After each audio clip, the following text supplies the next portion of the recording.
नमस्कार मित्रांनो, जेव्हा निकाल लागतात ना तेव्हा हजारो तरुण खेड्याकडून शहराकडे कूच करतात.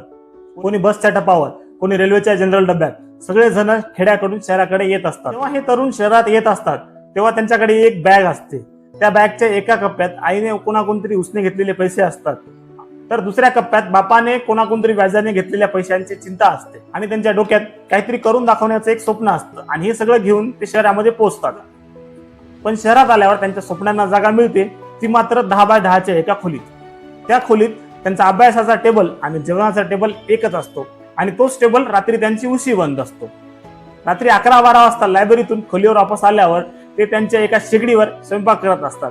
कधी भातामध्ये मीठ जास्त पडते तर कधी भात जळून जातो, पण तो मुलगा मुकाट्याने तो घास गिळत असतो, कारण त्या विद्यार्थ्याला माहिती आहे की आपल्या बापाने आपल्याला शिक्षणासाठी पैसा हा कुठून आणलेला. खोलीच्या त्या 4 भिंतींना विचारून बघा, त्यांनी कित्येक मुलांना रडताना बघितलेलं आहे.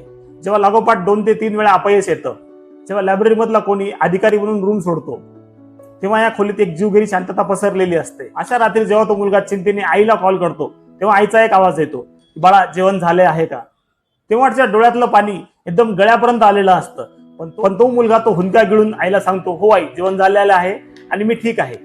आणि जेव्हा फोन ठेवल्यावर पांघरुणामध्ये रडणारा तो तरुण सकाळी उठल्यावर परत लायब्ररीच्या पायऱ्या चढतो, हे सगळं धाडस फक्त एक एमपीएससी किंवा युपीएससी करणारा मुलगाच दाखवू शकतो.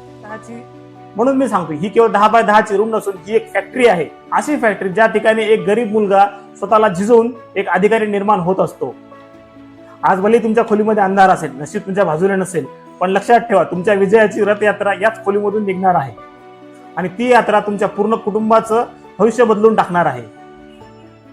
आणि माझ्या मित्रांनो, जर तुम्ही अशाच एका रूम मध्ये राहून स्वतःचं नशीब आजमावत आहात तर स्वतःवर विश्वास ठेवा, तुमचा संघर्ष कधीही वाया जाणार नाही. आणि हा व्हिडिओ तुमच्या प्रत्येक रूम पार्टनरना आणि तुमच्या सहकार्याला शेअर करा, जे की एमपीएससी आणि युपीएससी ची तयारी करत आहेत.